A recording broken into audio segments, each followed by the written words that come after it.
नमस्कार दोस्तों, स्वागत है आप सभी का आपके अपने YouTube channel Shyam class study में। साथियों, आज की इस वीडियो में यूपी पुलिस भर्ती परीक्षा 2024, रेडियो ऑपरेटर भर्ती परीक्षा 2024 और एसएससी जीडी भर्ती परीक्षा 2024 में पूछे जाने वाली हिंदी के अति महत्वपूर्ण प्रश्नों का प्रैक्टिस सेट लेकर के आया हूं। और साथियों में आपको जितने भी हिंदी के प्रैक्टिस सेट करा रहा हूँ, ये विभिन्न प्रतियोगी परीक्षाओं में पूछे गए प्रश्न हैं और प्रीवियस ईयर के प्रश्न अगर आप लगा लेते हैं तो मैं आपको गारंटी के साथ कहता हूं कि आपका यूपी पुलिस में कोई भी प्रश्न गलत नहीं होगा। तो एक बार आप हमारे प्रैक्टिस सेटों को लगाइएगा और अपनी तैयारी को चेक कीजिए कि आपकी तैयारी कैसी चल रही है। अगर आपको ये प्रैक्टिस सेट पसंद आया तो प्लीज़ वीडियो को लाइक, कमेंट और चैनल को सब्सक्राइब करना ना भूलें। और कमेंट बॉक्स में ये बताना कि आपको ये प्रैक्टिस सेट कैसा लगा, क्या ये प्रैक्टिस सेट आपके अकॉर्डिंग सही है और क्या और इसे हार्ड प्रश्न लेकर के आऊँ।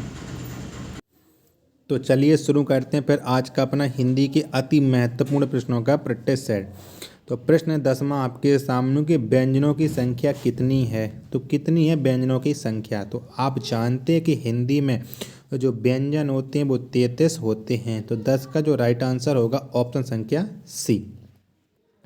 प्रश्न संख्या 11 है आपके सामने कि इस साल इंटरमीडिएट पास किया था, यह वाक्य है। तो ये कैसा वाक्य है ये आपको बताना है। तो आपको ये कैसा लग रहा है। तो आपको एकदम ये साधारण सा वाक्य लग रहा हो कि इस साल इंटरमीडिएट पास किया था, यानी 11 का जो राइट आंसर होगा वो ऑप्शन संख्या ए हो जाएगा।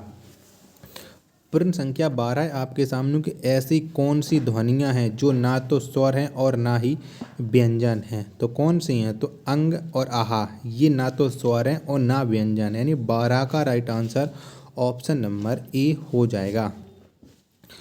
प्रश्न संख्या 13 है आपके सामने को संयुक्ताक्षर से बना शब्द है। तो इनमें से कौन सा शब्द है जो संयुक्ताक्षर से बना है। तो पत्र नहीं बना है। तो 13 का राइट आंसर हो जाएगा ऑप्शन संख्या बी। अगला प्रश्न संख्या 14 है आपके सामने कि विलोम बनाने के लिए अन्न का प्रयोग वहाँ होता है। तो कहाँ पर प्रयोग होता है अन्न का प्रयोग। तो अन्न का प्रयोग होता है जब शब्द के आरंभ में कोई स्वर हो, तब अन्न का प्रयोग होता है, यानी 14 का राइट आंसर हो जाएगा ऑप्शन संख्या ए। प्रश्न संख्या 15 है आपके सामने कि निम्नलिखित में से एव शब्द का पर्यायवाची नहीं है। तो इनमें से कौन सा शब्द है जो एव का पर्यायवाची नहीं है। तो व्यवहार, कौन सा व्यवहार, ये एव का पर्यायवाची नहीं है, यानी 15 का जो राइट आंसर होगा ऑप्शन नंबर डी इसका राइट आंसर हो जाएगा। प्रश्न संख्या 16 है आपके सामने कि श्यामू पतंग के लिए बहुत उत्कंठित था। वाक्य में श्यामू और पतंग क्या है। तो क्या है। तो वाक्य में जो श्यामू और ये पतंग दोनों ये संज्ञा हैं। क्या है, संज्ञा है। तो 16 का आंसर हो जाएगा ऑप्शन संख्या ए। प्रश्न संख्या 17 है आपके सामने कि बढ़िया नौकरी से छुटकारा लाया हूँ। वाक्य में विशेषण बताइए। तो क्या है इसमें विशेषण ये आपको बताना है। तो आप जानते हैं कि बढ़िया नौकरी से छुटकारा लाया हूँ, इसमें जो विशेषण है वो है बढ़िया। क्या है, बढ़ियल है। 17 का आंसर ऑप्शन नंबर बी हो जाएगा। प्रश्न 18 है आपके सामने कि पक्षी का बहुवचन है। तो कौन सा है पक्षी का बहुवचन। तो पक्षी का बहुवचन है पक्षियों। क्या है, पक्षियों है। 18 का आंसर हो जाएगा ऑप्शन संख्या ए।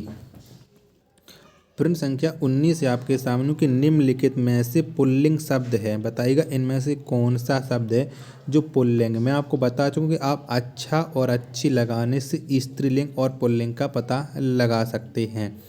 तो अच्छा चित्र, क्या अच्छा चित्र, ये एक पुल्लिंग शब्द है, यानी 19 का जो आंसर होगा ऑप्शन संख्या बी हो जाएगा। प्रश्न 20 है आपके सामने कि अवर्णीय में कौन सा प्रत्यय लगा है। तो जो अवर्णीय शब्द है इसमें भी आपको प्रत्यय बताना है। तो अवर्णीय में जो प्रत्यय लगा है वो ये लगा है। क्या लगा है, ये शब्द लगा है। तो 20 का जो आंसर होगा वो ऑप्शन नंबर सी इसका राइट आंसर हो जाएगा। प्रश्न संख्या 21 है आपके सामने कि परिश्रम में कौन सा उपसर्ग प्रयुक्त हुआ है। तो कौन सा उपसर्ग लगा है परिश्रम शब्द में। तो जो परिश्रम शब्द है इसमें लगा है परि उपसर्ग। कौन सा उपसर्ग लगा है, परि लगा है, यानी 21 का जो आंसर होगा वो ऑप्शन नंबर बी इसका राइट आंसर हो जाएगा। अगला प्रश्न संख्या 22 है आपके सामने कि कपड़ा का तत्सम शब्द क्या होगा। तो कौन सा हो जाएगा कपड़ा का तत्सम शब्द। तो कपड़ा का जो तत्सम शब्द होता है वो होता है करपट। क्या होता है करपट होता है। 22 का राइट आंसर ऑप्शन संख्या डी इस प्रश्न का राइट आंसर हो जाएगा। प्रश्न संख्या 23 है आपके सामने कि बिजली गिरना शब्द से तात्पर्य है। क्या तात्पर्य है बिजली गिरना से। तो बिजली गिरना शब्द से तात्पर्य होता है सन्न रह जाना। क्या सन्न रह जाना। 23 का राइट आंसर ऑप्शन संख्या बी इस प्रश्न का राइट आंसर हो जाएगा। प्रश्न संख्या 24 है आपके सामने कि आत्मानंद का संधि विच्छेद कीजिए।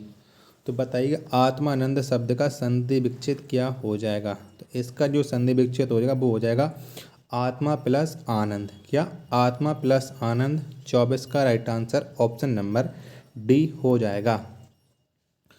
प्रश्न संख्या 25 है आपके सामने कि चतुरानन में समास है। तो बताइएगा चतुरानन शब्द में कौन सा समास है। तो जो चतुरानन है इसमें है बहुब्रीहि समास। कौन सा है बहुब्रीहि समास।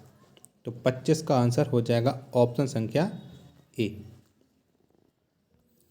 आपको पता है कि चतुरानन में मतलब ये तीसरे का अर्थ देता है बहुब्रीहि समास। ठीक है तो आपको पता चल कि किसे हम चतुरानन कहते हैं।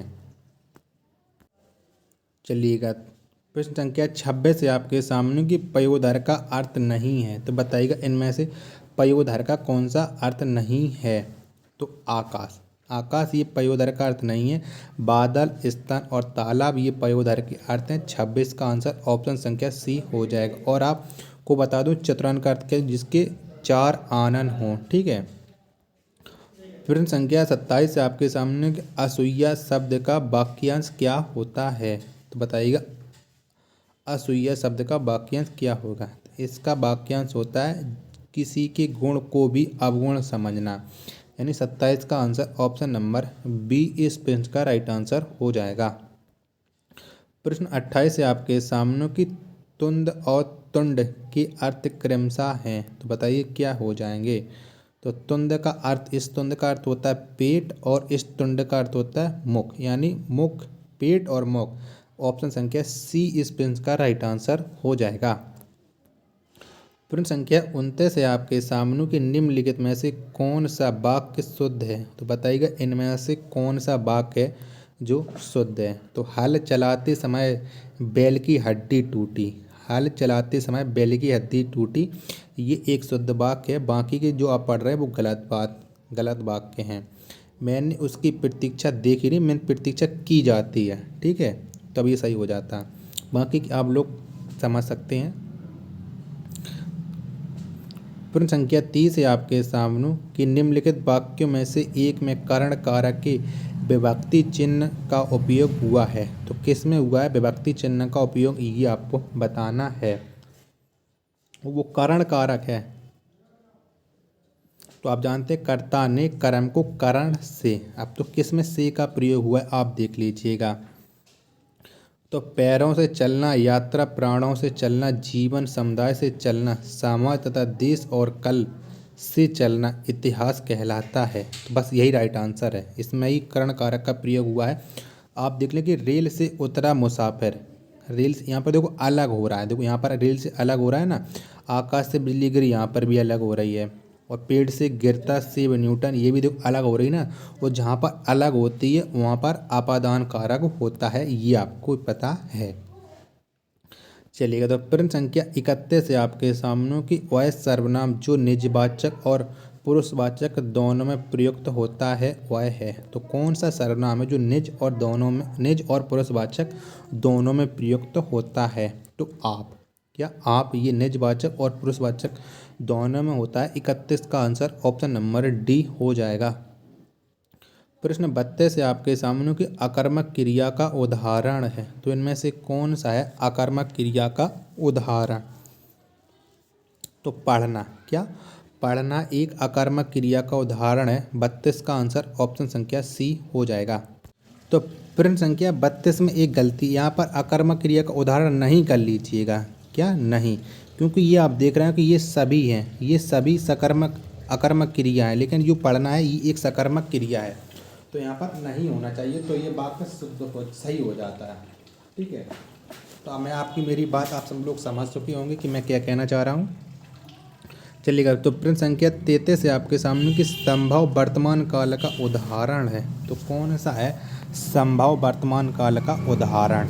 तो रोगी ठीक हो गए। क्या? रोगी ठीक हो गए, ये संभव वर्तमान काल का उदाहरण 33 का आंसर ऑप्शन नंबर डी हो जाएगा। चलिएगा, तो प्रश्न संख्या 34 से आपके सामने कि निम्न में से भाववाच्य का उदाहरण है। तो कौन कौन में भाववाच्य ये आपको बताना है। तो उसने उससे बैठा नहीं जाता है। क्या? उससे बैठा नहीं जाता है, ये बिल्कुल भाववाच्य का उदाहरण है। राम से खाया नहीं जाता है, ये भी बिल्कुल बात का उदाहरण है। सीता पुस्तक पढ़ती, इसमें भाव कहीं आपको दिख रहा है? नहीं दिख रहा है। ये कृतवाच्य जो कर्तावाच्य है, और ये भी है कर्तावाच्य। तो यानी 20 का राइट आंसर हो जाएगा 34 का 1 और 2। प्रश्न 35 से आपके सामने के शंभू के समान राम इस वाक्य में किस अव्यय का प्रयोग किया गया है। तो इसमें किन से अव्यय का प्रयोग किया गया कि शंभू के समान राम? तो इसमें किया गया सादृश्यवाचक का प्रयोग। 35 का आंसर ऑप्शन संख्या सी हो जाएगा। प्रश्न संख्या 37 से आपके सामने की जो तुम्हार अनुशासन पावे कंदुक एव ब्राह्मण उठावे कांचो घट साम डरो फेरी और रोको मेरु मुलक जिमी तोरी, उपयुक्त पंक्ति में कौन सा रस है? तो बताइएगा इसमें कौन सा रस है प्रश्न संख्या 37 में। तो यहाँ पर आपको गुस्सा आ रहा है, तो ये रौद्र रस है। 37 का आंसर ऑप्शन संख्या ए हो जाएगा। अनुष्टुप ये क्या है? अनुष्टुप क्या है? तो अनुष्टुप ये एक छंद है। क्या? ये एक छंद है। 38 का आंसर ऑप्शन संख्या ए हो जाएगा। प्रश्न संख्या 39 से आपके सामने के अलंकार के संदर्भ में मानवीकरण का अर्थ है। तो क्या है अलंकार के संदर्भ में मानवीकरण का अर्थ? तो वह है अलंकार जिसमें भावनाओं में मानव गुण व कार्य का आरोप किया जाए। वह अलंकार जिसमें भावनाओं में मानव गुण व कार्य का आरोप किया जाए, वहाँ पर मानवीय अलंकार होता है। 39 का आंसर ऑप्शन नंबर बी। प्रश्न संख्या 40 और लास्ट प्रश्न है आज के इस फिटनेस सेट का कि ज्ञानपीठ पुरस्कार प्रदान किया जाता है। तो किसे प्रदान किया जाता है ज्ञानपीठ पुरस्कार? तो भारतीय संविधान की 8वीं अनुसूची में मान्यता प्राप्त भाषाओं को ज्ञानपीठ पुरस्कार मिलता है। 40 का आंसर ऑप्शन संख्या डी हो जाएगा। तो आज के प्रैक्टिस सेट आपको कैसा लगा कमेंट बॉक्स में ज़रूर बताएं। प्रैक्टिस सेट पसंद आया हो तो प्लीज़ वीडियो को लाइक कमेंट और चैनल को सब्सक्राइब करना ना भूलें।